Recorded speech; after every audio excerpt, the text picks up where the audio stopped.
I've been thinking lately about how it might not be a healthy thing to seek out an exotic liturgy the way one seeks out an exotic coffee shop or something. Do you know? It's like, I don't know, and I'm saying this as somebody who jumped the shark or jumped ship and is now Eastern Catholic. You mean swam they have an expression for someone who goes do. Orthodox. There's a river over there. It's the Tiber for Catholics. Yeah. I can't remember for the Orthodox. But I think the Bosphorus, maybe? It's something like that. Yeah. But I mean, there's certainly this kind of like... No, I'm not talking about Orthodox. I'm talking about like one of the Eastern other Catholic, Catholicism, Eastern yeah. Catholicism. There's right? certainly like this psychological thing within humans where maybe this is part of the stabilizing feature where... Got it. I got it. There you go. You're a champ. Where we're afraid and we then kind of flee the normies at our parish that occasionally busts out that godforsaken guitar, and we try to find increasingly niche places to worship. And I see this a lot, right? I mean, you think of the journey of someone who's like the charismatic Catholic who gets over that and then kind of disparages that and sees a lot of the errors in that, and then goes to like a regular Novus Ordo, but then gets sick of the life teen stuff, which we had in the 90s, right? And then goes to a Novus Ordo parish that doesn't have it. Our God is an awesome God, and then reigns. He goes to the trad church, and then he goes to Orthodoxy. But I bet you within 5 minutes from now, you are going to see people getting kind of tired of Orthodoxy, and so now we're going Coptic, right? And then we're going to like the nichest thing we can find. Ethiopic Tawahedo Orthodoxy. Do you understand what I'm trying to say? Yeah, you're smarter than me. Tell me what I'm trying to say. I see what you're saying. If someone is seeking, well, it's not just someone. I just feel like this is like this. Or there's people. There's this thing within the church where we are doing that. People are doing that. Yeah. Like in droves, we're doing that. Like we're leaving places to find we're not always wrong to do that either. Like I wouldn't want to stay in a parish with a sloppy homily and terrible music with my children here. Like I want them to have an experience of the sacred. I know that what I'm saying is accurate. I'm just not good at saying it. I can't seem to articulate it well. No, I see what you're saying. At least as a phenomena of observing, there's a desire. Like how many people who have just left Catholicism for Orthodoxy because they had great curb appeal on YouTube are going to get kind of tired of that and then go even niche into something that they've decided is now the real church until that doesn't do it for them anymore, and they just end up in their garage with a priest who celebrates Holy Mass or liturgy.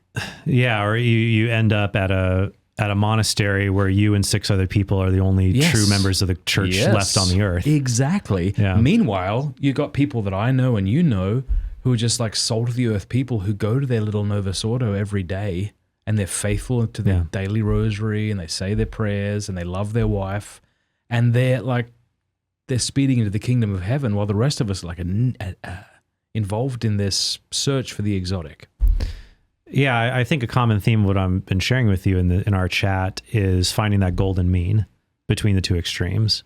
So I think there's an extreme between having reverence for liturgy and a desire for faithful, authentic worship of God, and a kind of liturgical snobbiness of looking down on there's some people would look down on a very maybe a rural or cultural expression of the Novus Ordo that's a little cheesy.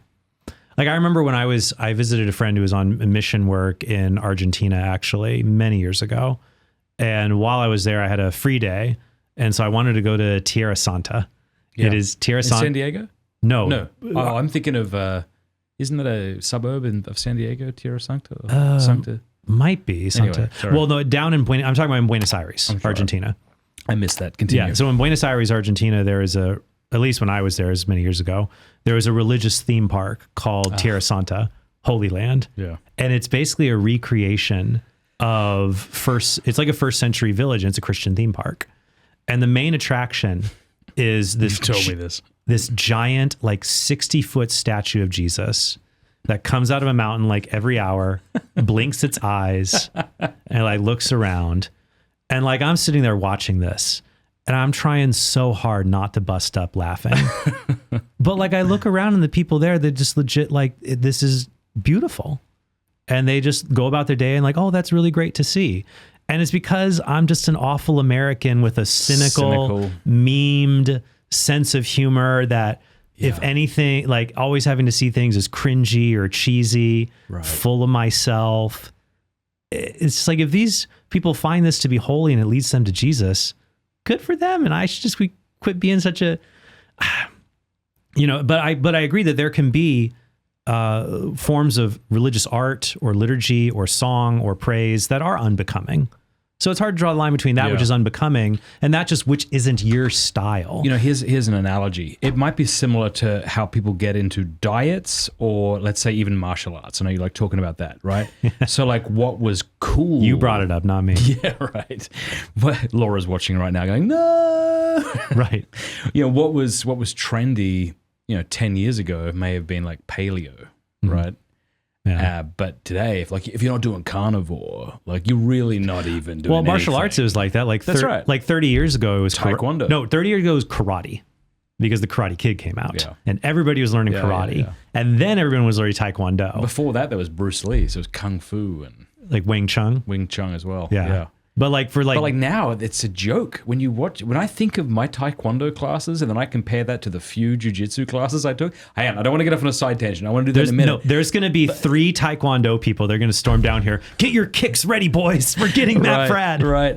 But my point is there's something similar in these things. If you think of diet and you think of any kind of exercise, it doesn't have to be martial arts, where it's like, I don't know if it's this desire to be in the pure group where we then look down at people who have like outdated ideas of what's good for your body, whether when it comes to exercise or food. And if there's something similar in what we're seeing as people go to these different liturgies. Yeah. And again, we're not saying it's wrong, right? Forgive me for cutting you off, but it's... No, I see what you're saying. Like someone wants to eat well, then there is a way that you should eat that's better than something else. And that's fine to want to seek that out.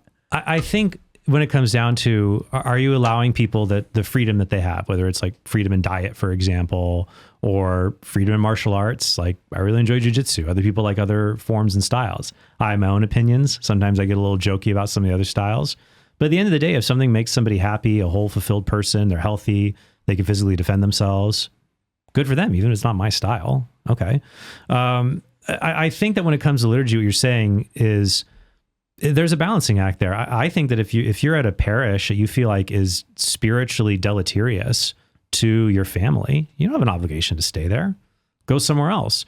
But at the same time, if every single parish you find something wrong with it, well, I don't know. Do you think you're raising the bar so high nobody can reach that? Like I really think it's important to let people once again have their freedom as long as it doesn't become choices to sin, even if I think something isn't like that prudent. But yeah, when it comes to liturgies, it's so funny. It'd be on the record, by the way, with everybody. Some people are like, Trent Horn's a fraud. He defends Catholicism, but he attends the Byzantine Divine Liturgy. Yeah, I did that for a few years. And then my children started going to a Catholic school at a Western parish. And so we go to that liturgy and I really like it, even though I have access to the traditional Latin Mass. Yeah, I really like that. I also really like the Divine Liturgy on occasion. I find they each lift up my soul in different ways, and that's okay. And if you find a certain Eastern liturgy, or it's not even just liturgies, right? It could be devotions, right? Yeah. You could have a very Ignatian, like maybe you have an Ignatian spirituality. Oh. Maybe you have a Dominican spirituality. Maybe you follow more the way of Saint Therese of Lisieux, or you St. John of the Cross, or there's different... Or you go through seasons where different things are helpful at different times. Yeah. So I think as long as you are well-balanced, talk to a spiritual director and make sure you're seeking things all in their proper order and you're not a slave to like trying to... It's kind of like when some women, right, like they have a hard time finding a guy to marry. And it's like, well, he just didn't have the spark.